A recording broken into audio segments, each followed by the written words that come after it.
히브리서 11장 1절에서 6절 말씀 우리 다 같이 한 목소리로 합독하도록 하겠습니다. 히브리서 11장 1절에서 6절 말씀입니다.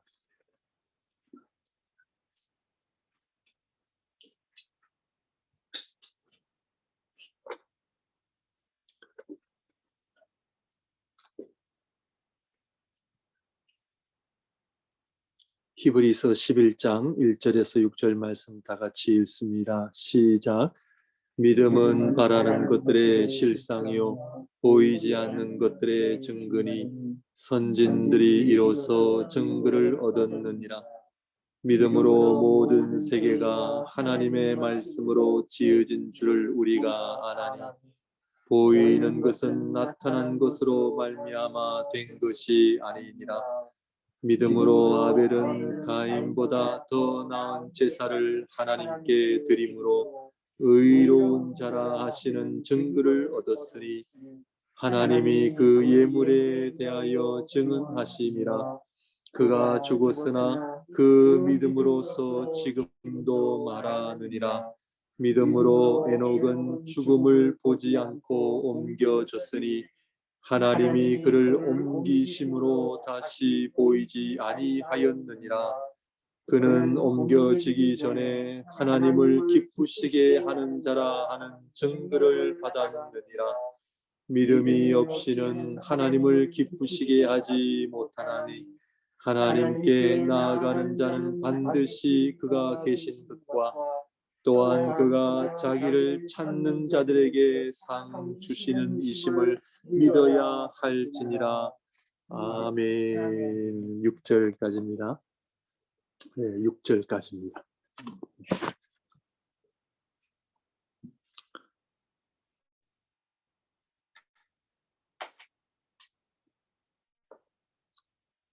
네, 성도님들 제 목소리 잘 들리시죠?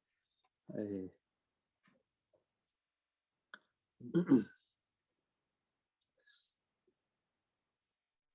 제가 요즘 말씀을 전할 때 강조하는 것이 하나 있습니다. 그것은 바로 믿음의 실체에 대한 그런 이야기입니다. 그래서 오늘 히브리서 11장 1절에서 6절 말씀을 통해서 믿음의 실체에 대해서 또 말씀을 드리고 앞으로도 저는 이 믿음의 실체에 대해서 계속 우리 성도님들과 함께 은혜를 나누려고 합니다. 코키틀람 그 오스틴과 말몬트에 있는 코몰레이크 철치가 있었는데요.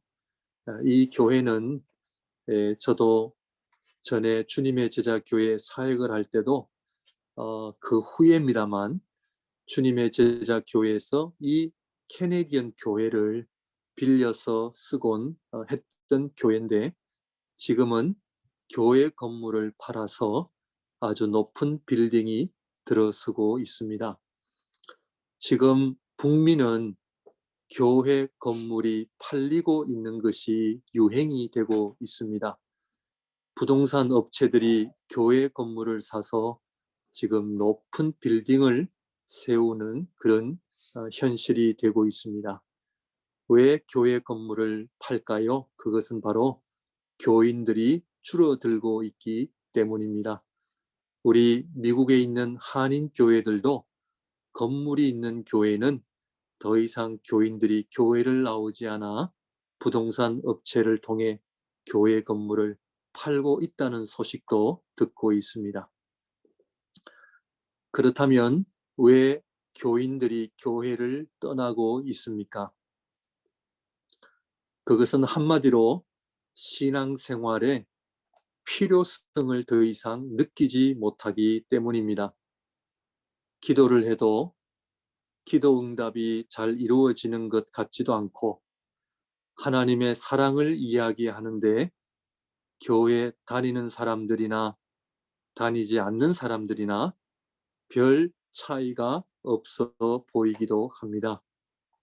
예배 한번 빠졌다 해서 큰일 나는 것도 아니고 말씀 기도 생활 안 한다 해가지고 우리의 삶이 그렇게 달라지는 것도 아니기 때문에 사람들은 신앙생활에 대한 필요성을 점점 더 잃어가고 있는 것은 아닌가 하는 생각을 해봅니다. 그렇다면 신앙의 필요성을 느끼지 못하는 가장 근본적인 이유는 어디에 있을까요? 그것은 바로 믿음의 실체가 없기 때문입니다. 사람들은 믿음 하지만 그 믿음을 이렇게 한번 살피게 되면 믿음의 실체가 없기 때문에 신앙생활의 필요성도 느끼지 못하고, 그리고 시간이 지나고 또 세월이 지나고 우리의 삶이 바쁘다 보면은 교회 생활이 점점 더 멀어지게 되는 것은 아닌가 하는 생각을 해 봅니다. 믿음의 실체가 없으면 어떤 일들이 우리 안에 일어나는가? 일반적으로는 교회를 떠나게 되고요.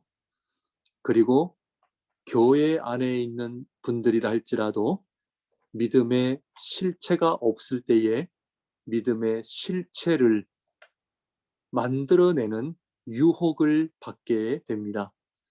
그래서 이스라엘 백성이 출애굽한 뒤에 모세가 사라지니까 하나님도 보이지 않고 모세도 없으니까 그들에게 있어서 믿음의 실체가 위기가 왔던 것이죠. 그래서 그들은 결국 금송아지를 만드는 그런 일을 저지르게 됩니다. 우리 인간은요, 믿음의 실체가 없는 경우 불안해하거든요. 그래서 그 믿음의 실체를 우리 인간적으로 만들어내는 성향이 있다는 것을 말씀을 드립니다. 그래서 보통 두 가지로 믿음의 실체를 만들어내는데, 첫 번째는 겉으로 보이는 것으로 판단을 하게 되고, 겉으로 보이는 것이 바로 믿음의 척도요 잣대라고 생각하는 습관이, 그런 가치관이 오늘 우리 교회 안에 너무나 많이 존재하고 있다는 것입니다.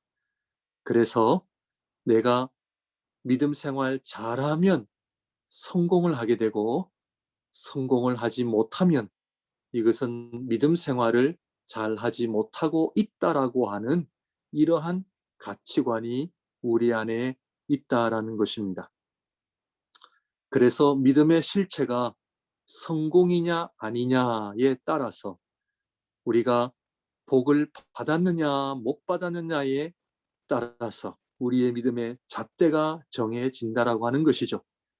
그래서 오늘 우리 신앙인들이 교회를 다니고 또 믿음 생활을 하는 궁극적인 이유는 내가 잘되고 내가 성공하기 위해서 교회를 다니고 신앙생활 한다는 것입니다. 교회 생활을 하다가 시험에 들고 어려움이 찾아오면 우리는 곧장 교회를 떠나고 믿음에서 떠나는 것을 보게 됩니다. 그 이유는 우리의 믿음의 실체가 잘못되어져 있기 때문이라 하는 것이죠. 제가 지난 주일에 다윗의 아둘람 굴이라는 제목을 가지고 말씀을 전해드렸는데, 아둘람 굴 자체가 우리에게는 복이 아니라고 생각을 합니다. 아둘람 굴에 있는 것이 아니라 다윗이 왕이 되어 궁전에 있는 것이 믿음이요 그것이 하나님의 복이라고 생각을 하기 때문에 우리는 우리에게 다가오는 고난과 역경과 시련을 믿음으로 제대로 받아들이는 이러한 면들이 우리에게는 참으로 많이 부족하다는 것입니다. 그래서 오늘날 적지 않는 교회가 성공주의 중심으로 교회를 운영하고 또 하나님의 말씀을 성공 중심으로 그렇게 메시지를 전하는 것도 오늘날 이 성향이다 하는 것을 우리가 알아야 합니다. 둘째로 어떤 유혹이 있느냐 하면 특별한 성령의 은사를 추구한다는 것입니다. 남들이 가지지 않는 은사를 통해서 그 은사를 가지는 것이 믿음으로 착각하고 있다는 것입니다. 그래서 이런 분들은 하나님의 음성을 다른 사람들보다 더 직접 들어야 하고 알아야 한다라고 주장을 하고 있습니다. 그래서 심지어 집을 살 때나 직장을 구할 때도 하나님의 음성을 직접 들어야 결정할 수 있고, 그렇지 않으면 결정을 하면 안 되고 하나님 앞에 큰 죄를 짓는다, 그렇게 생각을 하는 신앙인들도 있습니다. 이분들에게 있어서 이 특별한 성령의 은사가 바로 믿음의 실체요 잣대가 될 때에 이것 또한 하나님 앞에서 건강한 신앙생활을 할 수 없다는 것을 알아야 합니다. 그래서 평범하게 신앙생활을 하는 분들은 믿음이 없다고 생각을 하고, 심지어는 방언을 합니까? 물어보고요. 방언을 하지 못하면 가짜 신앙인이라고 그렇게 이야기까지 합니다. 여러분, 이러한 일들이 오늘 우리 한국 교회 안에 적지 않게 일어나고 있습니다. 그래서 우리 성도님들, 믿음의 실체를 분명히 가지지 아니하시면 오늘 믿음이라고 하는 여러 가지 요인들이 우리의 믿음을 유혹하게 하고 제대로 된 건강한 신앙생활을 하기가 어려울 수 있다라고 하는 것입니다. 그러므로 우리 교회 안에 신앙인들 안에 왜 이러한 현상들이 일어나느냐? 그것은 바로 믿음의 실체가 없거나 자기 중심적인 믿음의 실체를 지니고 있기 때문에 일어나는 현상이다 하는 것입니다. 오늘 본문의 말씀을 통해 믿음의 실체는 무엇입니까? 우리 성도님들, 믿음의 실체가 뭐예요? 특별한 은사를 지녀야 돼요? 아니면 내가 어떤 하나님 앞에 복을 많이 받는 것이 믿음의 실체예요? 아니라는 겁니다. 믿음의 실체는 바로 하나님 당신이시다 하는 것을 우리가 알아야 합니다. 그러므로 우리가 가지고 있는 믿음의 열매를요, 거슬러 올라가서 하나님께로 가면 건강한 믿음인데, 우리의 믿음을 거슬러 올라가서 하나님에게서 나온 믿음이 아니라면 이것은 사실 모든 것이 다 우상 숭배입니다. 겉으로 보기에는 믿음 같고요. 겉으로 보기에는 진짜 믿음 같은데 사실은 진짜 믿음과는 상관이 없다는 겁니다. 심지어 우상 숭배가 될 수 있다. 얼마나 위험스러운 신앙의 모습인지 모릅니다. 그러므로 믿음의 실체를 제대로 갖고 믿음 생활을 해야 한다는 이야기입니다. 오늘 말씀 히브리서 11장 1절을 보시게 되면 믿음은 바라는 것들의 실상이요 보이지 않는 것들의 증거다 하시면서 믿음의 특성에 대해서 말씀하는데 두 가지입니다. 잘 보시기를 바랍니다. 믿음의 특성은 두 가지인데 첫째는 믿음은 확실한 실체요. 그리고 이 확실한 실체는 보이지 않는다라는 것입니다. 사람들이 보이지 않는 믿음의 특성을 자꾸 보이게 만드는 것은 위험합니다. 하나님의 존재를, 하나님의 뜻을 자꾸 우리 어떤 체험과 어떤 은사라는 것을 통해 보이려고 하는 것 또한 위험하다는 것을 우리는 알아야 합니다. 자, 그렇다면 믿음은 확실한 실체인데 보이지 않는 특성을 지니고 있다는 것은 결국 믿음의 실체는 누구다? 하나님 당신을 말씀하고 계신다는 것입니다. 그러므로 가장 좋은 믿음은 히브리서 11장 6절 오늘 본문 말씀 마지막 절에 하나님이 기뻐하시는 믿음은 어떤 믿음이다? 하나님을 기쁘시게 해드리는 믿음이다 라고 그렇게 말씀하고 있습니다. 그렇다면 지난 한 주간의 삶 속에서 하나님을 기쁘시게 해드리며 사셨습니까? 우리 성도님들, 어렵지 않습니다. 솔직하게 이 질문에 대답하시면 됩니다. 지난 한 주간 동안 우리가 하나님을 기쁘시게 해 드렸는가 안 드렸는가 열매를 묻는 것이 아닙니다. 열매는 어떤 분에게는 풍성하게 드러날 수 있고 또 어떤 분들에게는 좀 적게 드러날 수 있습니다. 그러나 출발점이 지난 한 주간 동안 우리가 무엇을 하든 어느 자리에 있든 우리 마음 중심에 나는 하나님을 기쁘시게 해드리며 살고자 했던 마음이, 그런 자세가 있었는가 하는 것입니다. 만에 하나 내 삶이 하나님을 기쁘시게 해드리고자 하는 마음이 없으시다면 아마도 우리에게는 믿음의 실체가 있지 않다는 것을 점검하셔야 합니다. 하나님을 기쁘시게 해드리기보다는 내가 어떻게 해야 누리고, 내가 어떻게 하면 건강하게 살고, 내가 어떻게 하면 누리며 부자가 될 것인가, 이것이 우리의 관심이 되어서는 안 된다 하는 것입니다. 그러므로 오늘 본문의 말씀을 통해서 하나님을 기쁘시게 해드리는 그 믿음의 실체가 무엇이며 그것이 오늘 우리에게 어떠한 복이며 은혜인지를 살펴보고자 합니다. 오늘 본문의 말씀을 통해 하나님께서는 이 세상을 창조하셨습니다. 이 의미는 하나님은 창조주이시며 우리 인간은 피조물임을 말씀하고 계신다라는 것입니다. 우리 성도님들, 피조물의 존재 의미가 무엇입니까? 그것은 오늘 아벨과 에녹의 삶을 통하여 우리에게 보여주고 있습니다. 창조주 되시는 하나님 앞에 저와 여러분들이 피조물이라면 아벨을 통해 예배가 회복이 되어야 되고, 그래서 인간은 하나님을 예배하는 존재요. 예배는 무엇입니까?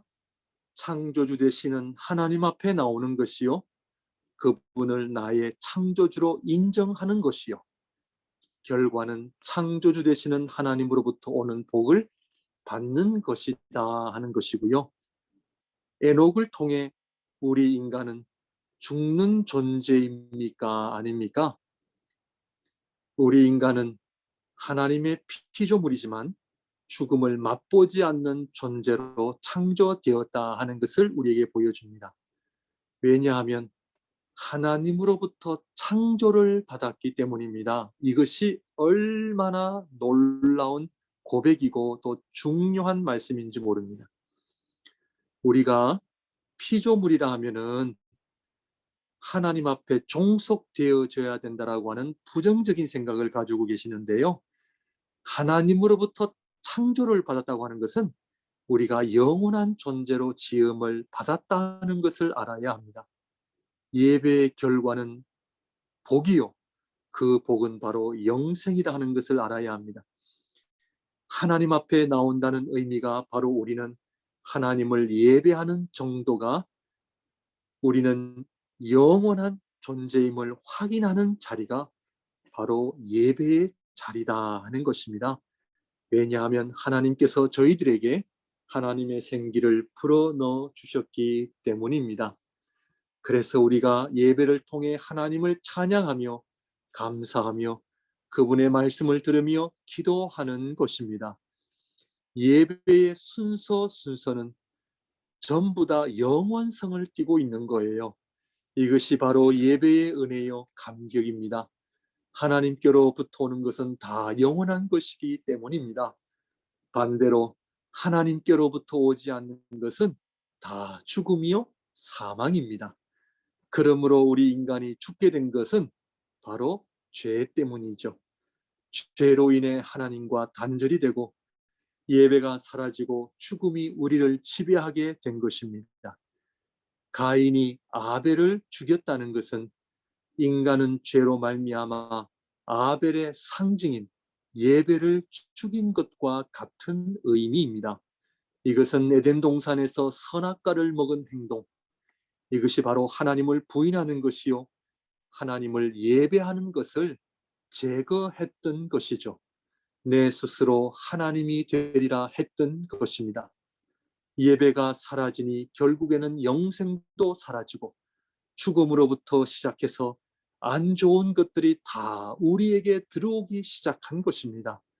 병, 아픔, 고통, 미움, 갈등, 싸움, 절망, 낙심. 그래서 우리 인간은 고통 가운데 있는 것입니다. 그러면 어떻게 해야 합니까? 하나님께로 돌아가야 합니다. 누가복음에 나오는 탕자 이야기를 우리가 잘 알고 계시죠? 탕자가 아버지께로 돌아간 근거는 무엇입니까? 그가 정신을 차리고 말하기를 내 아버지에게는 양식이 풍족한 품꾼이 얼마나 많은가. 자, 누가 양식이 풍족하다 했습니까? 일꾼들입니다. 잘 보세요. 일꾼들조차도 아버지 집에는 풍족하게 사는데 하물며 아들과 딸은 어떻게 어떤 풍성함이 있겠느냐라는 것입니다. 우리 성도님들, 예배에 감격이 없으십니까? 예배에 은혜가 없으십니까? 어느 목회자의 설교와 또 예배의 스타일 때문에 내 마음에 들고 안 들고, 그런 것이 예배가 아닙니다. 예배는 예배는 풍성하신 하나님의 그 풍성하심을 경험하는 자리요, 우리를 창조하신 하나님의 말로 닿을 수 없는 사랑과 긍휼하심과 자비하심을 경험하는 것이 예배의 자리요, 탕자가 내 아버지 집으로 돌아가리라 하는 이 고백은 아버지의 풍성하신 사랑으로 돌아가겠다라는 것이죠. 왜냐하면 그 전에는 몰랐거든요. 그 하나님의 은혜를 몰랐거든요. 돈이 최고인 줄 알았고, 내가 돈이 있으면 이 세상을 내 마음껏 누리는 것이 최고의 인생으로 살았는데, 하나님의 사랑을 경험해 보니까, 하나님의 은혜를 내가 경험해 보니까 그것보다 더 좋은 것이 없는 거예요. 그래서 예배의 자리는 풍성하신 하나님의 은혜의 자리로 나오는 것입니다. 우리가 잘 아는 솔로몬의 전도서의 고백처럼 눈은 보아도 족함이 없고 귀는 들어도 만족함이 없고 이 세상의 것을 다 누려보았는데 헛되고 헛되도다, 이런 고백을 하지 않습니까? 탕자는 결국 아버지께로 돌아갑니다. 돌아가서 저를 품꾼처럼 여겨주세요 하니까 아버지께서 그래 너는 얼굴도 낯짝이 있지 품꾼처럼 살아라 하셨습니까? 아닙니다. 아들의 신분을 회복하시고 그 아들됨의 그 원래의 그 풍성하신 은혜를 복을 그 아들에게 내려주신 것이죠.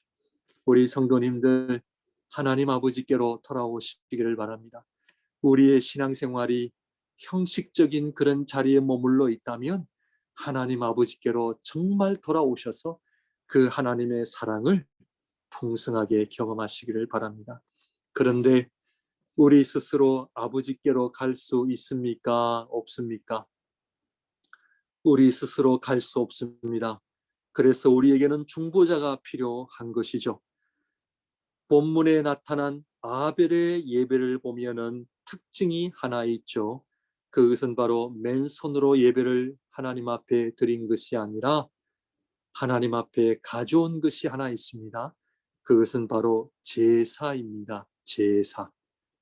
예배의 핵심은 제사입니다. 제사. 아벨이 가인보다 더 나은 제사를 드림으로 성경은 그를 믿음의 사람이라는 증거를 얻었다, 그렇게 기록하고 있습니다. 성도님들, 아벨과 가인의 제사의 차이점을 알고 계시나요? 이 제사의 차이를 아셔야 합니다. 제물의 차이를 아셔야 신앙생활이 하나님 기뻐하시는 신앙생활로 나아갈 수 있습니다. 이 아벨이 드린 제물은 어떤 제물이었느냐 하면 피의 제물이었습니다. 하나님 기뻐하시는 제사는 제물은 피의 제물이요 피의 제사입니다. 왜냐하면 피가 없이는 죄의 사심이 없기 때문입니다. 이 피는 누구의 피입니까? 예수 그리스도의 피입니다. 오늘 예배 가운데 예수 그리스도의 피를 들고 나오셨습니까? 오늘도 우리 한 목사님께서 찬양을 인도해 주셨고 그 찬양을 통해서 무엇을 찬양했습니까? 예수 그리스도의 피를 찬양한 것입니다. 예수 그리스도의 피가 없이는 하나님께서 결코 기뻐하실 수 있는 예배가 될 수 없다는 것을 알아야 합니다. 그리스도의 피가 없이는 우리의 삶이, 우리의 믿음이 결코 하나님 기뻐하시는 삶과 믿음이 될 수 없다는 것을 우리가 알 수가 있죠. 그런데 이것은 우리가 너무나 잘 알고 있는 내용입니다. 그런데 왜 우리에게 이러한 예수 그리스도의 보혈의 능력과 은혜의 풍성함이 없느냐 하는 것입니다. 그것을 오늘 본문 말씀을 통해서 설명을 드리고 함께 우리가 묵상하기를 원합니다. 그렇다면 이 예수 그리스도는 누구십니까? 히브리서 11장 3절을 보시게 되면 제가 읽어드리겠습니다. 믿음으로 모든 세계가 하나님의 말씀으로 지어진 줄을 우리가 아나니 이 세상을 성부 하나님께서 어떻게 창조하셨다고요? 하나님의 말씀으로 창조하셨습니다. 그런데 그냥 창조하신 것이 아니라 무엇으로 창조하셨다고요? 여기서 잘 주의 깊게 보셔야 합니다. 우리 하나님께서 그냥 이 세상을 뚝딱 창조하신 것이 아니라 하나님의 말씀으로 창조하신 겁니다. 이 하나님의 말씀은 누구십니까? 바로 성자 예수님이세요. 예수님께서는 이 세상을 성부 하나님과 함께 이 세상을 창조하신 창조주이시다 하는 것을 우리가 알아야 합니다. 즉 예수님은 하나님이세요. 믿으십니까? 아멘. 요한복음 1장 1절에서 3절 말씀을 띄워드립니다.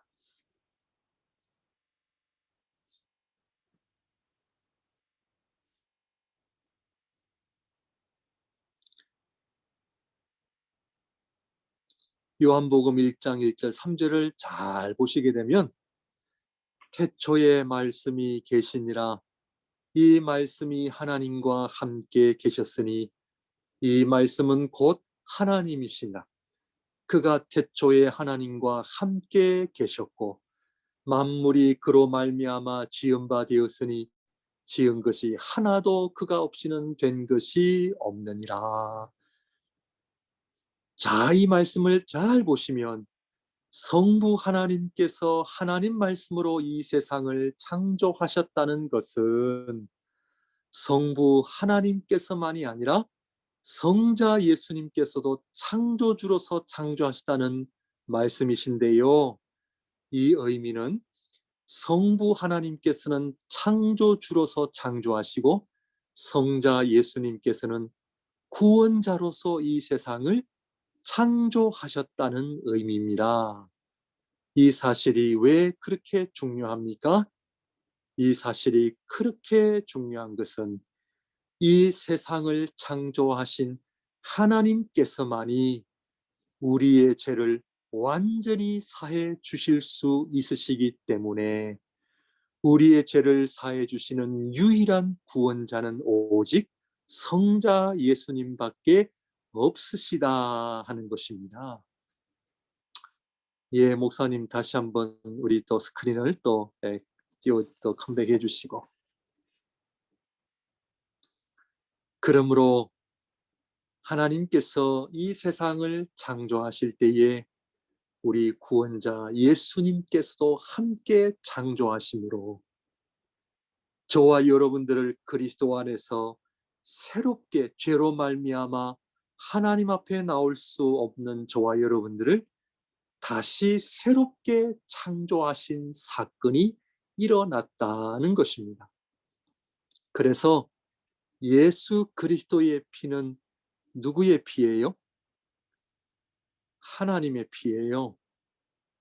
사람의 피나 동물의 피는 우리의 죄를 온전히 해결할 수가 없기 때문에 하나님이신 예수님께서 인간의 몸을 입으시고 인간이 겪는 모든 경험을 다 하시고 우리 인간에게 하나님의 생명을 주시기 위하여 십자가에서 흘리신 피가 누구의 피다?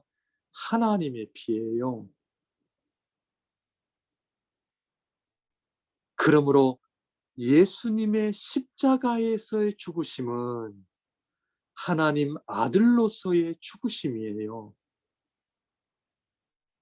하나님 아들로서 십자가에서 죽으신 이유는 우리의 죄를 사하실 뿐만 아니라 우리로 하여금 하나님의 아들 되게 하시기 위하여 하나님의 아들로서 돌아가신 거예요.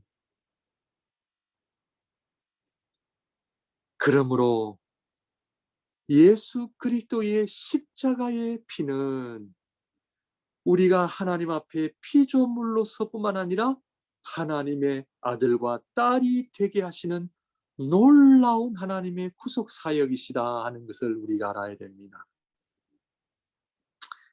우리가 하나님의 아들, 딸이 된 것은 삼위 하나님의 역사로 이루어지게 된 것이죠.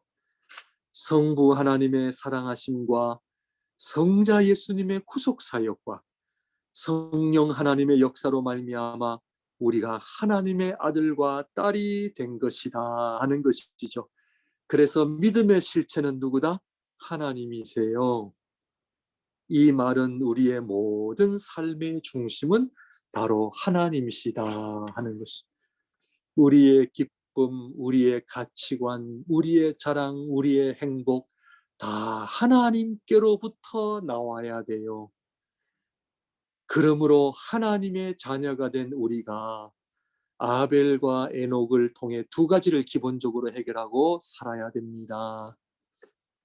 이것을 말씀을 잘 들을 테니까 나는 정말 믿음의 실체를 가지고 있는지를 또 점검하시고 그 믿음의 실체이신 하나님으로 인하여 나는 날마다 성령의 충만함으로 살고 있는가 점검하시기를 바랍니다. 첫째는 아벨을 통하여 예배의 삶이 회복되어져야 합니다. 예배는 우리가 피조물임을 인정하고 창조주 되시는 하나님을 나의 하나님, 나의 주님으로 인정하는 것이 예배입니다. 하나님 없이는 살 수가 없습니다. 이 고백입니다. 창조주가 없는 피조물은 의미가 없고요. 아버지가 없는 아들 또한 의미가 없습니다. 하나님 아버지를 떠나 우리는 하나님의 아들됨의 복을 누릴 수가 없다는 말이죠. 더 나아가 우리를 예수 그리스도로 말미암아 하나님의 아들 되게 하신 성부, 성자, 성령 하나님의 그 말로 닿을 수 없는 은혜와 사랑하심을 감사하며 찬양하는 것이 예배의 핵심입니다. 왜냐하면 하나님께서 선물을 주신 정도가 아니라 하나님 당신을 우리에게 주셨기 때문입니다. 그러므로 이 예배는 우리가 하나님 앞에 피조물로서의 예배이기도 하지만 한 걸음 더 나아가 하나님의 자녀로서의 예배이기 때문입니다. 자녀의 충만함은 아버지의 충만함으로부터 오기 때문입니다. 그래서 우리가 하나님의 자녀가 되었다는 것은 그래서 복음이요 하나님으로부터 오는 모든 복을 받아 누리기 때문입니다. 그래서 우리의 삶의 기본은 예배요. 예배는 하나님을 찬양하며 감사하며 사는 것이 하나님의 자녀의 본분이다 하는 것입니다. 이 하나님의 사랑에 충만함에 근거하여 월요일부터 토요일까지 이 사랑에 근거하여 살아가는 것이다 하는 것입니다. 여러분 삶 속에 이 놀라운 하나님의 사랑에 대한 감사와 찬양이 넘쳐나고 계십니까? 마지막으로 하나님과 동행하는 삶이 회복되어져야 합니다. 에녹이 죽음을 맛보지 않은 근거가 무엇입니까? 그것은 바로 하나님과 300년 동안 하나님과 동행하였기 때문입니다. 하나님과 동행한다는 것은 무엇을 의미합니까? 그것은 우리가 하나님의 자녀가 되었다는 의미요. 하나님의 자녀가 되었다는 것은 아버지 되시는 하나님과 하나됨을 의미합니다. 그러므로 하나님과 동행한 삶을 살았다고 하는 것은 하나님과 하나였다라는 거예요. 아버지의 생명을 우리 자녀들에게 주셨기 때문입니다. 이 아버지의 생명 때문에 죽음이 우리를 얼씬도 못하는 것이죠. 그러므로 부활이 이미 시작된 것입니다. 우리 안에 썩어지지 아니함이 벌써 이루어진 것이죠. 영생의 복이 지금 내 안에 있고 영원한 삶이 천국이 이미 우리 안에 있기 때문에 그것은 바로 하나님 아버지의 생명으로부터 오는 전적인 선물이다 하는 것입니다. 우리 안에 하나님의 생명이 있기 때문에 우리의 삶은 누가 드러나야 합니까? 하나님께서 드러나셔야 합니다.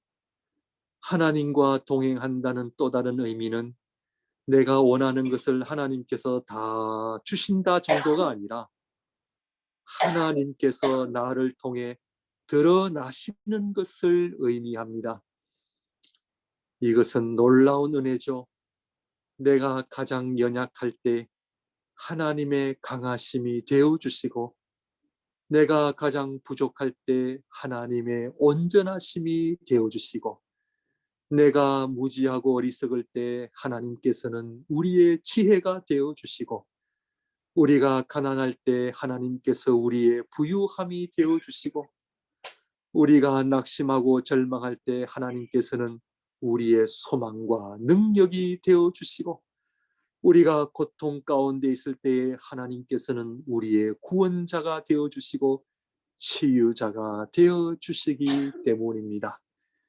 이 하나님께서 드러나시는 이 놀라운 복음의 능력, 믿음의 실체를 날마다 경험하시며 하나님을 찬양하며 사랑하시는 우리 성도님들의 삶이 되시기를 바랍니다. 기도하겠습니다. 기도하겠습니다.